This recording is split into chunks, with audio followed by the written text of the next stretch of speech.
शिष्यों को दीक्षा देने की विधि का वर्णन। नारद जी कहते हैं, महर्षि गण, अब मैं सब कुछ देने वाली दीक्षा का वर्णन करूंगा। कमलाकार मंडल में श्री हरि का पूजन करे। दशमी तिथि को समस्त यज्ञ संबंधी द्रव्य का संग्रह एवं शुद्धि करके रख ले। नरसिंह बीज मंत्र क्षौम से 100 बार उसे अभिमंत्रित करके उस मंत्र के अंत में फट लगाकर बोले तथा राक्षसों का विनाश करने के उद्देश्य से सब ओर सरसों छीटे। फिर वहां सर्वस्वरूपा प्रासाद रूपणी शक्ति का न्यास करे। सर्वौषधियों का संग्रह करके बिखेरने के उपयोग में आने वाली सरसों आदि वस्तुओं को शुभ पात्र में रखकर साधक वासुदेव मंत्र से उनका 100 बार अभिमंत्रण करे। तदनंतर वासुदेव से लेकर नारायण पर्यंत 5 मूर्तियों वासुदेव, संकर्षण, प्रद्युम्न, अनिरुद्ध तथा नारायण के मूल मंत्रों द्वारा पंचगव्य तैयार करे और कुशाग्र से पंचगव्य छिड़क कर उस भूमि का प्रोक्षण करे। फिर वासुदेव मंत्र से उत्तान हाथ के द्वारा समस्त विकिर वस्तुओं को सब ओर बिखेरे। उस समय पूर्वाभिमुख खड़ा हो मन ही मन भगवान विष्णु का चिंतन करते हुए 3 बार उन विकिर वस्तुओं को सब ओर छींटे।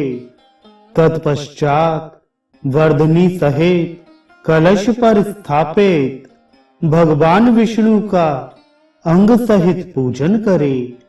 अस्त्र मंत्र से वर्धनी को 100 बार अभिमंत्रित करके अविच्छिन्न जलधारा से सींचते हुए उसे ईशान कोण की ओर ले जाए। कलश को पीछे ले जाकर विकिर पर स्थापित करे। विकिर द्रव्य को कुश द्वारा एकत्र करके कुंभेश और करकरी का यजन करे। पंचरत्न युक्त सवस्त्र वेदी पर श्री हरि की पूजा करे। अग्नि में भी उनकी अर्चना करके पूर्ववत मंत्रों द्वारा उनका संतर्पण करे। तत्पश्चात पुंडरिक मंत्र से पात्र विशेष का प्रक्षालन करके उसके भीतर सुगंध युक्त घी पो दे।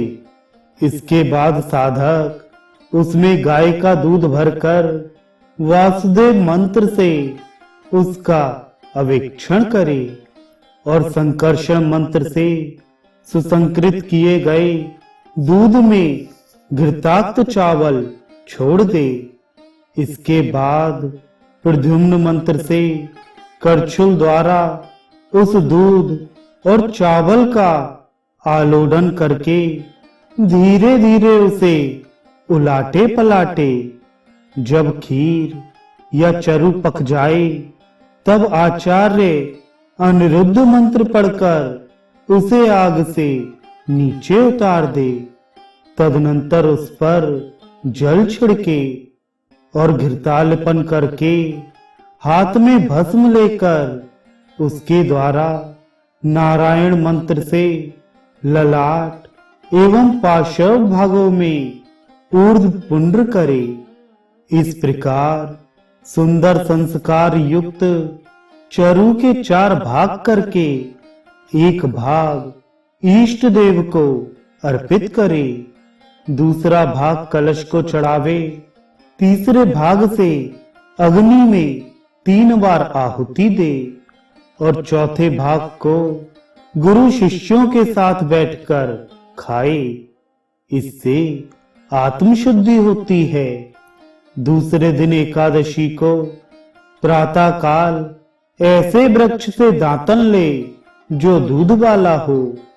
उस दातन को नारायण मंत्र से 7 बार अभिमंत्रित कर ले।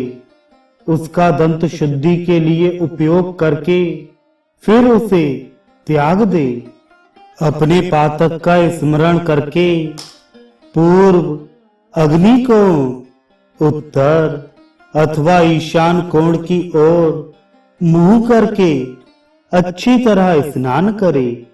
फिर शोभ एवं सिद्ध की भावना करके, अर्थात मैं निष्पाप एवं शुद्ध होकर शुभ सिद्धि की ओर अग्रसर हुआ हूं, ऐसा अनुभव करके आचमन प्राणायाम के पश्चात मंत्रोपदेष्टा गुरु भगवान विष्णु से प्रार्थना करके उनकी परिक्रमा के पश्चात पूजा गृह में प्रवेश करे। प्रार्थना इस प्रकार करे, देव, संसार सागर में मग्न पशुओं को पाश से छुटकारा दिलाने के लिए आप ही शरणदाता हैं। आप सदा अपने भक्तों पर वात्सल्य भाव रखते हैं।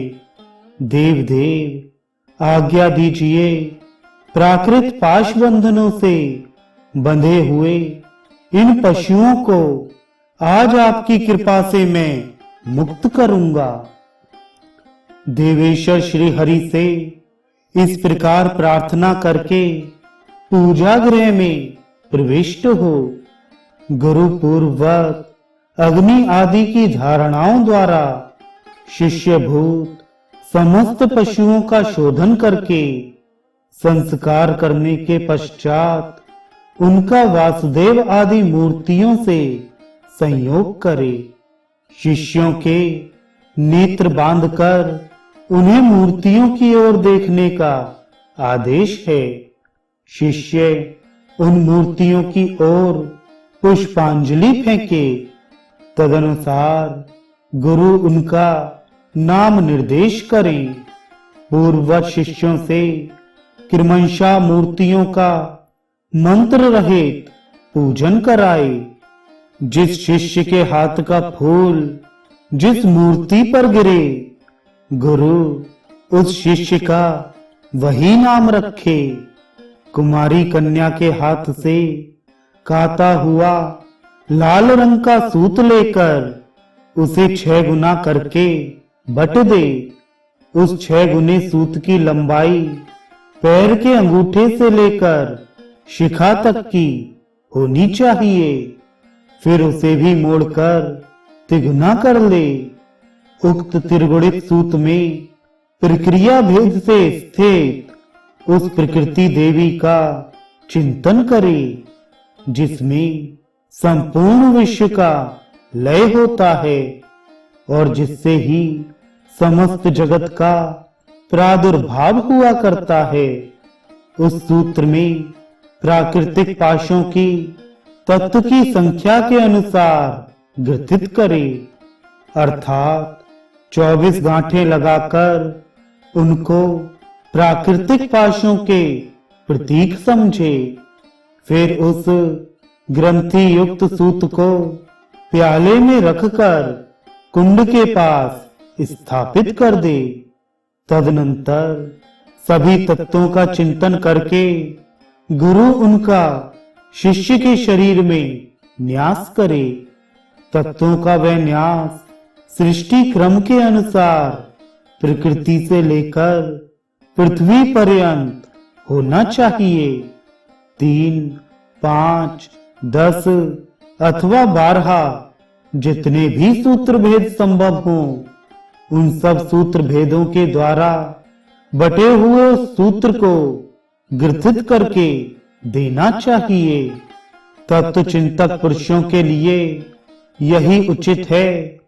हृदय से लेकर अस्त्र पर्यंत 5 अंग संबंधी मंत्र पढ़कर संपूर्ण भूतों को प्रकृति क्रम से अर्थात कार्य तत्व का कारण तत्व में लय के क्रम से तन्मात्रा स्वरूप में लीन करके उस मायामय सूत्र में और पशु जीव के शरीर में भी प्रकृति, लिंग शक्ति, कर्ता, बुद्धि तथा मन का उपसंहार करे।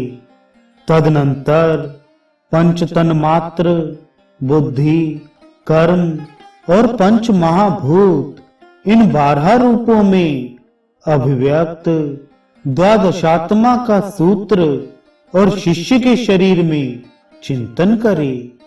तत्पश्चात इच्छानुसार सृष्टि की संपात विधि से हवन करके सृष्टि क्रम से एक एक के लिए 100 आहुतियां देकर पूर्णाहुति करे। प्याले में रखे हुए ग्रथित सूत्र को ऊपर से ढककर उसे कुंभेश को अर्पित करे। फिर यथोचित रीति से अधिवासन करके भक्त शिष्य को दीक्षा दे। करनी, कैंची, धूल या बालू, खड़िया मिट्टी और अन्य उपयोगी वस्तुओं का भी संग्रह करके उन सबको उसके वाम भाग में स्थापित कर दे। फिर मूल मंत्र से उनका स्पर्श करके अधिवासित करे। तत्पश्चात श्री हरि के स्मरण पूर्वक कुशों पर भूतों के लिए बलि दे और कहे नमो भूतेभ्या। इसके बाद चंदोवों, कलशों और लड्डुओं से मंडप को सुसज्जित करके मंडल के भीतर भगवान विष्णु का पूजन करे। फिर अग्नि को घी से तृप्त करके शिष्यों को पास बुलाकर बद्ध पद्मासन से बिठावे और दीक्षा दे। बारी बारी से उन सबका प्रोक्षण करके विष्णु हस्त से उनके मस्तक का स्पर्श करे। प्रकृति से विकृति पर्यंत अधिभूत और अधिदेवता सहित संपूर्ण सृष्टि को आध्यात्मिक करके अर्थात सबको अपने आत्मा में स्थित मानकर हृदय में ही क्रमशः उसका संहार करे। इससे तन्मात्र स्वरूप हुई सारी सृष्टि जीव के समान हो जाती है। इसके बाद कुंभेश्वर से प्रार्थना करके गुरु पूर्वोक्त सूत्र का संस्कार करने के अनंतर अग्नि के समीप आ उसको अपने पास ही रख ले। फिर मूल मंत्र से सृष्टिश के लिए 100 आहुतियां दे। इसके बाद उदासीन भाव से स्थित सृष्टिश को पूर्णाहुति अर्पित करके गुरु श्वेत बालू हाथ में लेकर उसे मूल मंत्र से 100 बार अभिमंत्रित करे।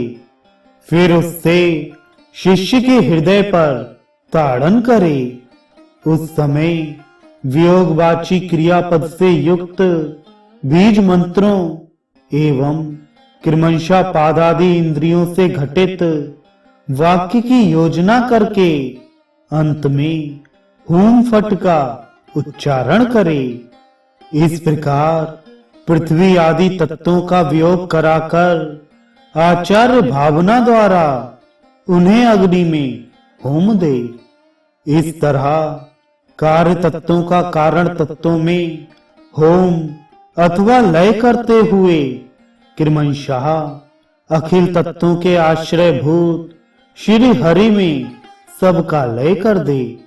विद्वान पुरुष इसी क्रम से सब तत्वों को श्री हरि तक पहुंचाकर उन संपूर्ण तत्वों के अधिष्ठान का स्मरण करे।